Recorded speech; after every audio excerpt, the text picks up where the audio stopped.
కీర్తన గ్రంథం 48వ దావీదు కీర్తన జాన్ కుమార్ వచ్చి నడిపించవలసిందిగా మనం చేస్తాం.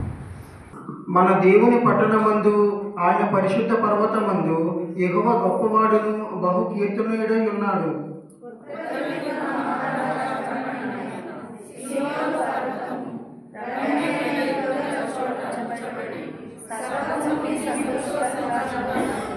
దాని నగరులలో దేవుడు ఆశ్రయముగా ప్రత్యక్షమగుచున్నాడు.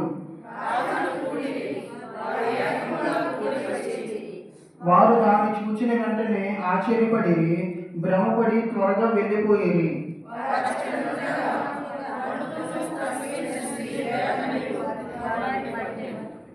తూర్పు గాలిని లేపి తర్షీషు ఓడలను నీవు పడగొట్టుచున్నావు.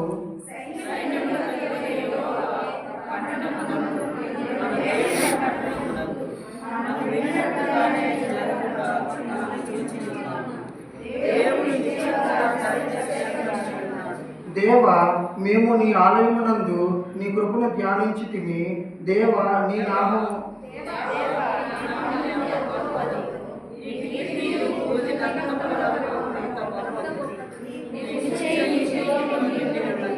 నీ న్యాయ విధులను బట్టి సియోను పర్వతము సంతోషించునుగాక, యూదా కుమార్తెలు ఆనందించుదురుగాక. ఆయన చేతుల మీదుగా చెప్పండి, ఆయన చేతుల మీదుగా. ప్రియమైన వాళ్ళరా, క్రైస్తవులముగా దేవుని బిడ్డలముగా మనం ఏమి పొందుకున్నా సరే దేవుని చేతుల మీదుగా పొందుకోవాలట. అన్యాయంగా ఆక్రమించుకొని, స్థలాలు ఆక్రమించుకొని, లేకపోతే పొలం ఏదైనా సరే దోపిడీ చేసుకొని అక్రమముగా సంపాదిస్తూ ఉంటారు. చాలామంది పాపము ద్వారా శరీరాన్ని అమ్ముకొని ధనాన్ని సంపాదిస్తూ లక్షాధికారులు అయిపోయి దేవుడు మమ్మల్ని ఆశీర్వదించాడండి అంటూ ఉంటారు. అవునా కాదా? హల్లెలూయా. ప్రియమైన వాళ్ళరా, ఏదైనా సరే మనకి రావాలి అని అంటే దేవుని చేతుల మీదుగా వస్తే అది చాలా చాలా ఆశీర్వాదకరం. మీరు ఈ మాట ఎప్పుడైనా విన్నారా? ఏ మాట అంటే, ఒకప్పుడు వాళ్ళు చాలా బాగా బ్రతికేవారండి, ఈరోజు వాళ్ళ పరిస్థితి ఏమీ బాగోలేదండి. ఈ మాట విన్నారా లేదా? విన్నారా? ఒకప్పుడు ఆ పొలాలన్నీ వాళ్ళవేనండి, ఈరోజు వాళ్ళ ఇల్లు కూడా అమ్మేసుకొని ఊరు వదిలేసి వెళ్ళిపోయారండి, వాళ్ళ పరిస్థితులన్నీ మారిపోయాయండి. విన్నారేది మాట? వినే ఉంటారు. కారణం ఏంటంటే ప్రియమైన వాళ్ళరా, దేవుని చేతుల మీదుగా అది రాలేదు. దేవుని చేతుల మీదుగా ఏదైనా వచ్చిందంటే అది నీ పిల్లలకి చాలా ఇంపాక్ట్ ఉంటుంది, ప్రభావం ఉంటుంది. దేవుని ఆశీర్వాదం యొక్క ప్రభావము అంత గొప్పగా ఉంటుంది. హల్లెలూయా. కాబట్టి మనకి ఎవరి చేతుల మీదుగా రావాలి? దేవుని చేతుల మీదుగా వస్తే ఏదైనా సరే, ఒక ఉద్యోగమైన, ఒక వివాహమైన, ఒక గర్భఫలమైన, ఒక భూఫలమైన, ఏదైనా, ఒక ఆరోగ్యమైన, ఏదైనా సరే ఎవరి చేతుల మీద రావాలి? దేవుని చేతుల మీదుగా నీకు రావాలి. అది చాలా చాలా చాలా వర్ణించలేనంత బ్లెస్సింగ్ ప్రియమైన వాళ్ళరా. హల్లెలూయా. మన విశ్వాసం ఎలా ఉండాలో తెలుసా? మన విశ్వాసము, ఒక దైవ సేవకుడు అంటారు, నాకేమీ ఇవ్వకపోయినా పర్వాలేదు ప్రభువా, ఒకవేళ ఏదైనా ఇవ్వాలనుకుంటే నీ చేతుల మీదుగా నాకు ఇవ్వు ప్రభువా అంటాడు. హల్లెలూయా. ప్రియమైన వాళ్ళరా, చాలామంది యవనస్తులు ప్రేమలో పడుతూ ఉంటారు. ఎందులోని చెప్పండి, మీరు ఎప్పుడైనా పడ్డారా? యవన కాలం ఉన్నప్పుడు ప్రేమలో పడుతూ ఉంటారు. ప్రేమలో పడి వాళ్ళు ఏమంటారు తెలుసా? తల్లిదండ్రులను శోధిస్తుంటారు.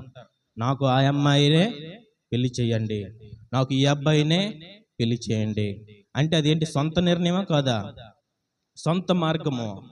అది చాలా చివరికి భయంకరమైన పరిస్థితికి దారి తీస్తుంది.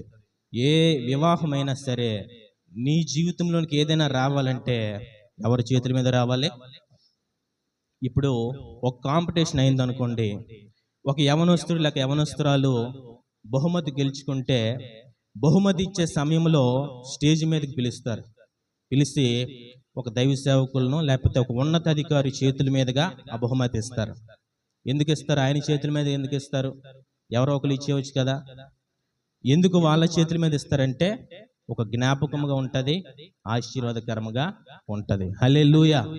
కాబట్టి ప్రియమైన వాళ్ళరా, దేవుని చేతుల మీదుగా వచ్చింది మాత్రమే ఆశీర్వాదం. యోహాను సువార్త 6వ అధ్యాయంలో యేసుక్రీస్తు ప్రభువారట కొండ మీద ప్రసంగం చేస్తూ ఉన్నారట. వినండి, కొండ మీద ప్రసంగం చేస్తూ ఉంటే బహుజన సమూహములు ఆ మైదానంలో కూర్చొని ఆయన వాక్యము వింటూ ఉన్నారట. దాదాపుగా 5,000 మంది పురుషులట. మరి ఎన్ని వేల మంది స్త్రీలో రాయబడలేదు, చిన్నపిల్లలు ఎన్ని వేల మందో రాయబడలేదు. 5,000 మంది పురుషులు అని మాత్రమే ఇంచుమించని రాయబడి ఉంది. యేసు ప్రభువారు కొండ మీద ప్రసంగం చేస్తూ ఉంటే వాళ్ళంట ఆకలి మర్చిపోయి, దాహం మర్చిపోయి వాళ్ళు అక్కడ యేసు ప్రభువారి వాక్యము వింటూ ఉన్నారట. దేవుని వాక్యాన్ని వింటూ ఉంటే ఆ తర్వాత యేసు ప్రభువారు బోధించుట చాలించిన తరువాత శిష్యులను పిలిచి వీళ్ళకి ఆహారం పెట్టండి అన్నారట. ఏమన్నారు?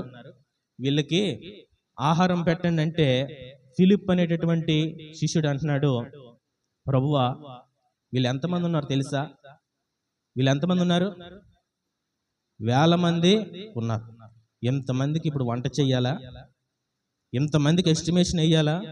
ఎంతమందికి ఇప్పుడు ఎక్కడి నుంచి తెస్తాం ప్రభువా అని అంటే, లేదు లేదు, మీరు వీళ్ళకి ఆహారము పెట్టాలి. హల్లెలూయా.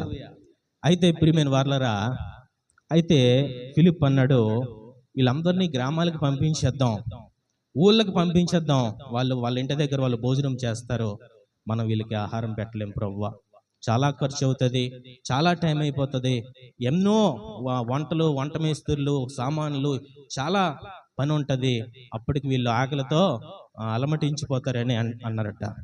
అయితే యేసు ప్రభువు వారు మాత్రము వీళ్ళకి మనం ఈరోజు ఆహారం పెడదాం అంటున్నారట. శిష్యులు ఏమి చేయాలో అర్థం కాక మొత్తం ఆ మైదానంలో ఉన్న ప్రతి ఒక్కరి దగ్గరికి వెళ్ళి, మీ దగ్గర ఏమైనా ఉందా, తినడానికి మీ దగ్గర ఏమైనా ఉందా అని అడుగుతూ ఉన్నారట. అంటే అందరికీ పంచుదామని. అయితే వీళ్ళందరూ వింటున్నారా? అంద్రియా అనే ఒక శిష్యుడట ఒక చిన్న పిల్లవాడి దగ్గర 5 రొట్టెలు 2 చేపలు ఉండడము గమనించాడట. ఎన్ని రొట్టెలండి? 5 రొట్టెలు 2 చేపలు. పెద్ద కేక వేసి చెప్తున్నాడట, ప్రభువా ఈ చిన్న పిల్లోడి దగ్గర 5 రొట్టెలు ఉన్నాయి, 2 చేపలు ఉన్నాయి, ఇవి ఏమాత్రం ప్రభువా, ఇవి చాలవు కదా, ఆ పిల్లవాడు తినడానికే చాలవు అంటే యేసుప్రభువు అన్నారట, వాటిని నా యొద్దకు తీసుకురండి. హల్లెలూయా, హల్లెలూయా. వాటిని నా యొద్దకు తీసుకురండి అంటే ఫిలిప్ రొట్టెల్ని చేపలను పట్టుకొని యేసుక్రీస్తు ప్రభువారి చేతుల్లో పెట్టాడట. చూడండి ఏం జరిగిందో. యోహాను సువార్త 6వ అధ్యాయము 11 నుంచి చదవండి. 5,000 మంది పురుషులు తృప్తిగా కడుపు నిండా తిన్నారట. ఆ తర్వాత ఆ చేపలు కూడా తృప్తిగా తిన్నారట. 5,000 మంది పురుషులు అంటే వారికి ఉన్న స్త్రీలు, వారికి ఉన్న పిల్లలు అంటే ఇంచుమించు 7,000 నుంచి 10,000 మంది జనాభా ఎలా తిన్నారు? తృప్తిగా తిన్నారు. గట్టిగా ఒక హల్లెలూయా చెప్దాం. హల్లెలూయా.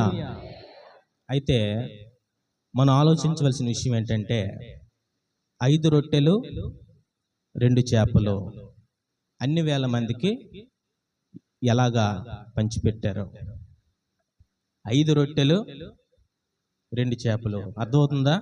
తెలుగులో మాట్లాడుతూ 5 రొట్టెలు 2 చేపలు అన్ని వేల మందికి ఎలాగా పంచిపెట్టారు? 5 రొట్టెలు 2 చేపలు ఒక 20 మందికి లేక టైట్గా ఒక 50 మందికి ముక్కలు చేసి ఇచ్చారంటే అర్థవంతంగా ఉంటది, అవునా? న్యాయంగా ఉంటది. 5 రొట్టెలు 2 చేపలు 5,000 మంది పురుషులు తృప్తిగా తినగా 12 గంపలు మిగిలిపోయాట. అది ఎలా జరిగింది? అక్కడ ఏమైనా ఏం జరిగింది? అక్కడ అది నమ్మశక్యంగా ఉందా? అక్కడ ఏమైనా తప్పు రాయబడిందా? హల్లెలూయా.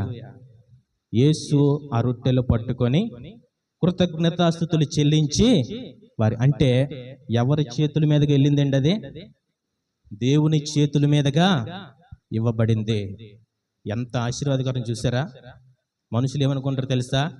లంచాలు తీసుకొని, శరీరాన్ని నమ్ముకొని, మోసము చేసి వారికున్న వ్యాపారంలో సంపాదించి దాచుకొని పిల్లలకి పెడుతూ ఉంటారు, పిల్లల కోసము దాస్తూ ఉంటారు. అది ఆశీర్వాదకరమా? 5 రొట్టెల్ని 2 చేపల్ని అన్ని వేల మందికి పంచిపెట్టాడంటే ఆయన చేతుల మీదుగా ఏదైనా నీకు వచ్చిందంటే అది తరతరాలు ఉండిపోతుంది. హల్లెలూయా. నువ్వేం కోరుకోవాలి తెలుసా? మనుషుల సహాయం కోరుకోకూడదు, అధికారులపై పరిగెట్టకూడదు. నాకేదైనా ఇవ్వాలంటే ఇస్తే నీ చేతుల మీదుగా ఇవ్వు, లేకపోతే నాకు ఇవ్వకపోయినా పర్వాలేదు. హల్లెలూయా. అటువంటి విశ్వాసము ప్రియమైన వారలారా, అటువంటి విశ్వాసము, అటువంటి ఆత్మీయ లోతు కలిగి మనము ఉండాలి ప్రియమైన వారలారా. యేసు ప్రభువారట పేతురుతో మాట్లాడుతున్నారట. పేతురు కొంచెం దోణిని లోతుకు నడిపి కుడివైపున వలవేయమన్నారట. ఎక్కడ వలవేయమన్నారు? కుడివైపున వలవేయమంటే పేతురు అంటున్నాడు, ప్రభువా, రాత్రంతా ప్రయాసపడ్డానయ్యా, చాలా కష్టపడ్డానయ్యా, నాకు చేపలు 1 అర కేజీ చేపలు కూడా దొరకలేదయ్యా. అయినా సరే నువ్వు చెప్తున్నావు కాబట్టి నీ మాట చొప్పున వల వేస్తాను అన్నదట. చూడండి ఒకసారి లూకా సువార్త 5వ అధ్యాయము 5 నుంచి 9 వచనాలు. కుడివైపున వల వేయమంటే పేతురు ఇంట్రెస్ట్గా వేయలేదు వల. చాలాసార్లు వేశాను వల, ఆయన ఈ ఒడ్డున చేపలు ఎలా పడతాయి అని చెప్పి నీ మాట కొట్టలేక ఒక 10 తెడ్లు వేసి కొంచెం లోతుకి వెళ్ళి వల వేశాడట. ఎవరి మాట చొప్పున వేసాడండి?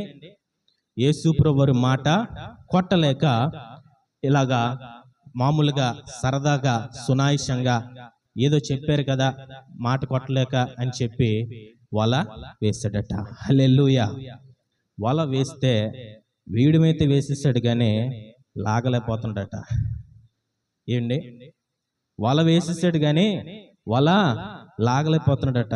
యేసు ప్రభు వారి వైపు చూస్తున్నాడు. ప్రభువా, వల దేనికైనా చిక్కుకుందా? రాయి పట్టుకుందా?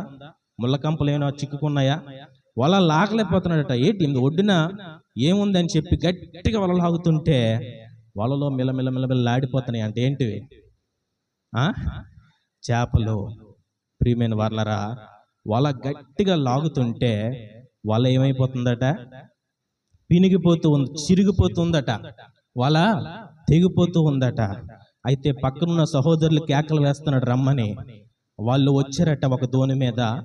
ఆ వలలో అంత బలవంతంగా లాగి చూస్తే 2 దోణెలు నిండిపోయాట. దేనితో? మనిషి నిలబడ్డానికి కూడా స్థలము లేదట పడవలో.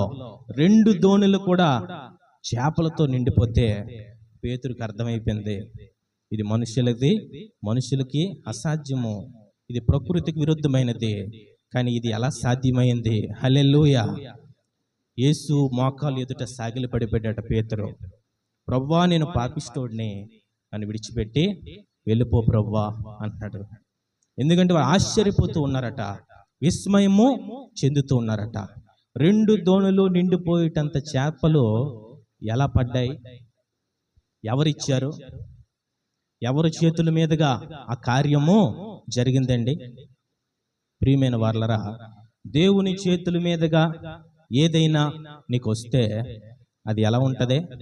2 దోణులు నిండిపోయే విధముగా 5,000 మంది పురుషులు, స్త్రీలు, మొత్తం ఒక 10,000 మంది జనాభా తినగా గంపలు మిగిలిపోయే విధముగా అంత ఆశీర్వాదకరముగా ఉంటది. హల్లెలూయా.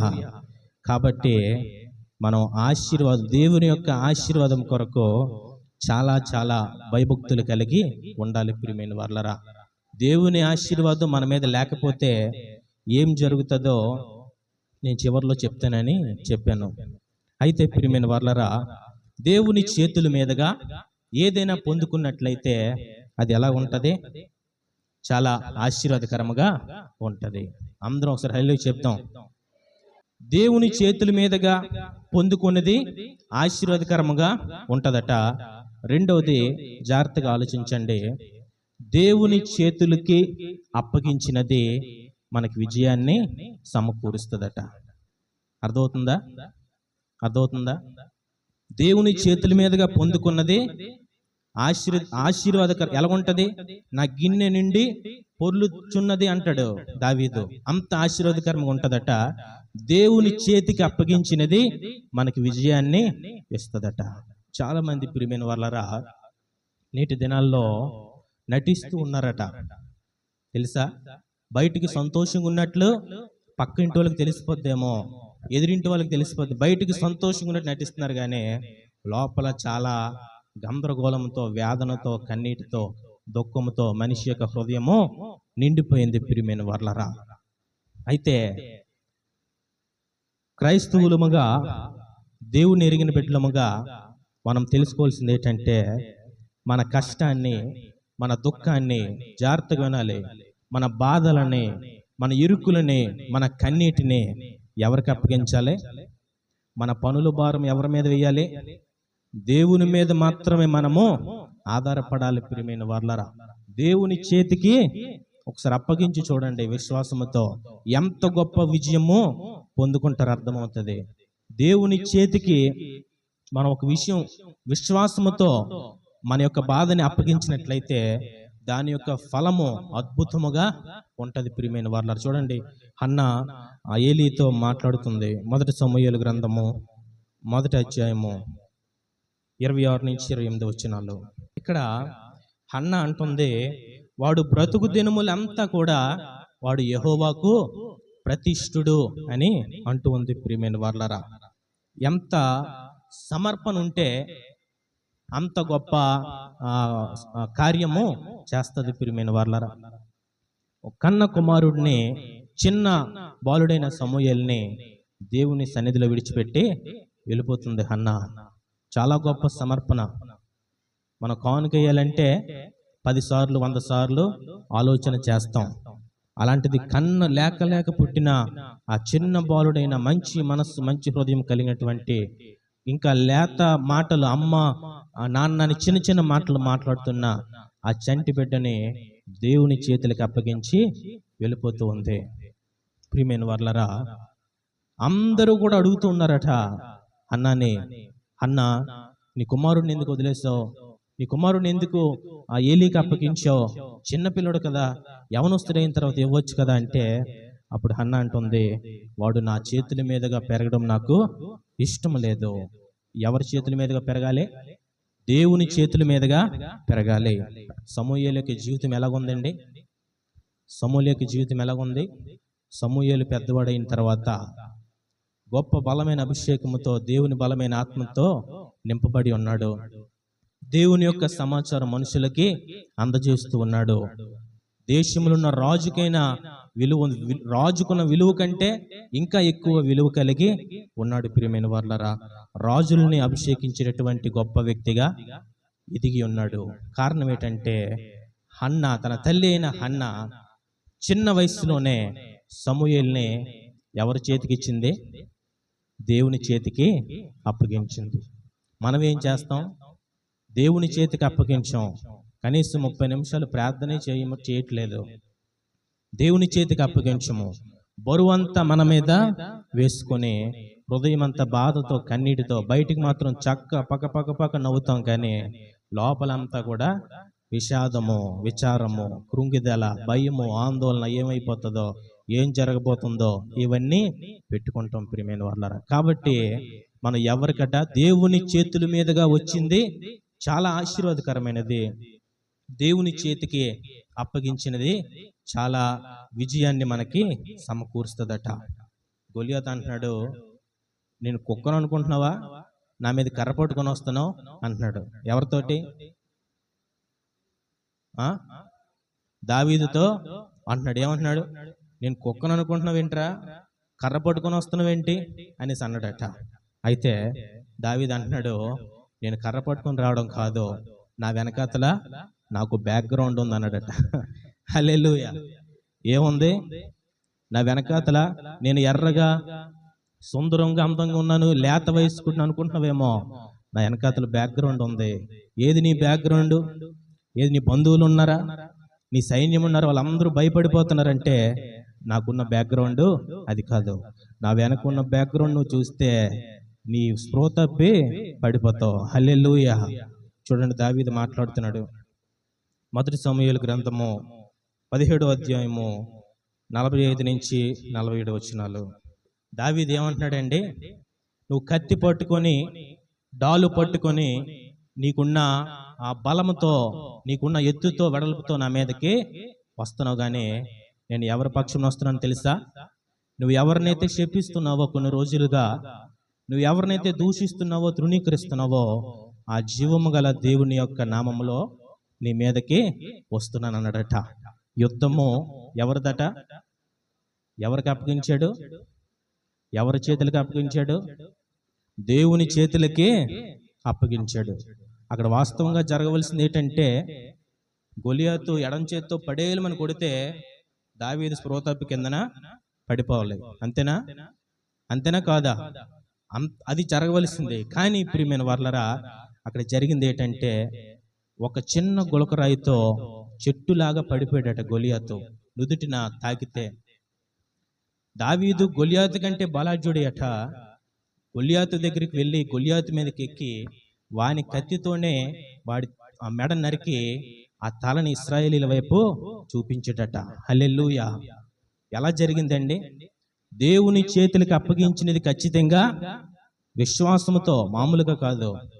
దేవుని చేతులకి అప్పగించినది ఏమొస్తుంది? మనకి విజయము వస్తుంది. దేవుని చేతుల మీదుగా మనకు వచ్చినది మనకు ఆశీర్వాదకరంగా ఉంటది. ఇదంతా ఎందుకు చెప్తున్నానంటే, మన మీద ఎవరి ఆశీర్వాదం ఉండాలి?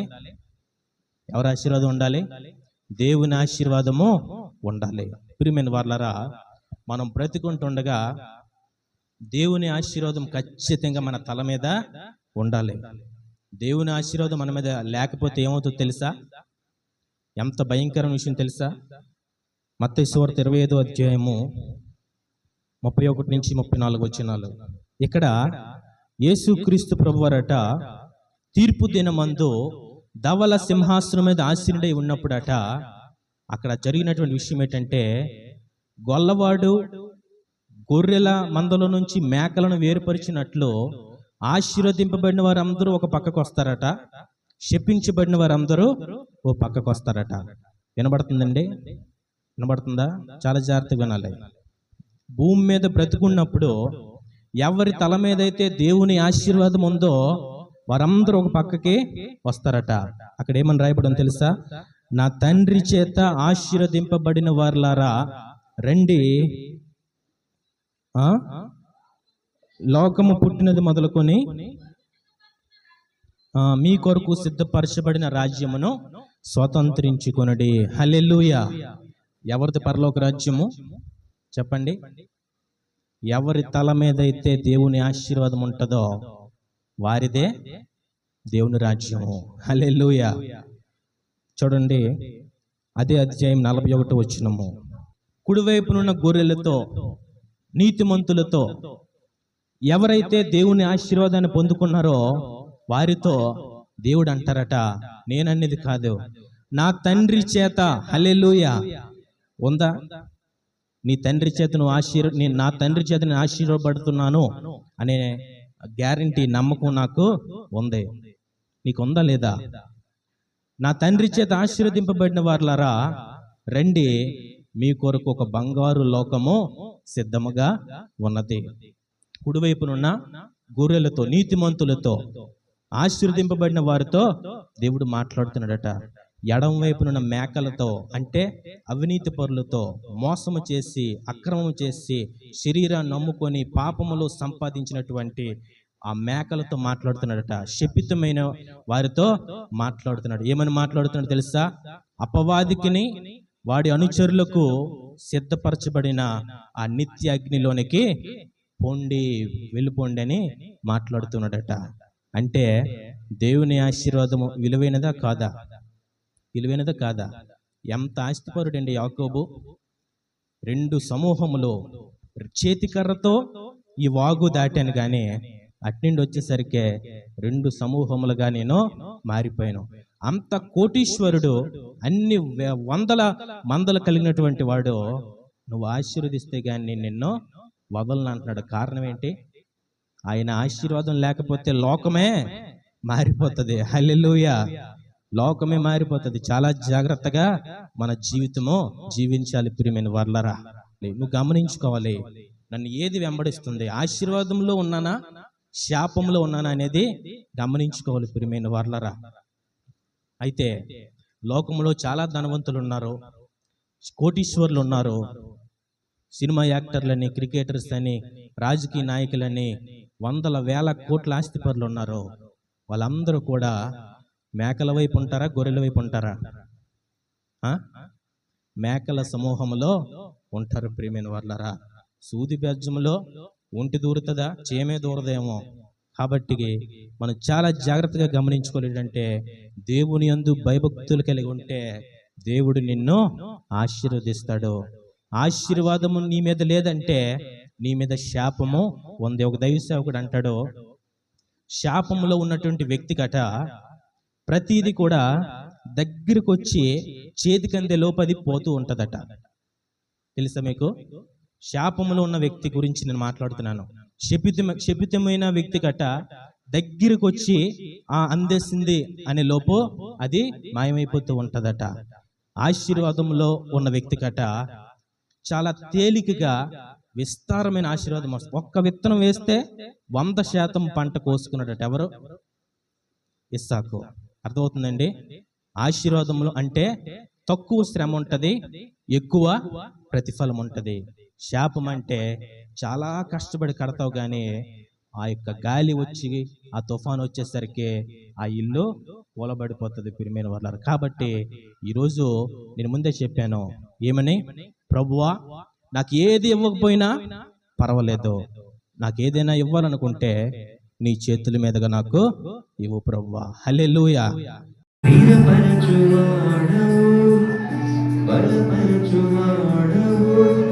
పడిపోయిన చోటే నిలబెట్టువాడవు, బలపరచువాడవు, హెచ్చించువాడవు, మా పక్షము నిలిచి జయమిచ్చువాడవు, స్థిరపరచువాడవు, బలపరచువాడవు, పడిపోయిన చోటే నిలబెట్టువాడవు.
యేసుక్రీస్తు ప్రభువు తన సన్నిధిని మీ మీద ప్రకాశింపజేసి మిమ్మల్ని కరుణించును కాక. పరిశుద్ధాత్మ దేవుడు తన సన్నిధిని మీ మీద ఉదయింపజేసి మీకు సమాధానము కలుగ చేయను కాక. ఆమేన్, ఆమేన్, ఆమేన్.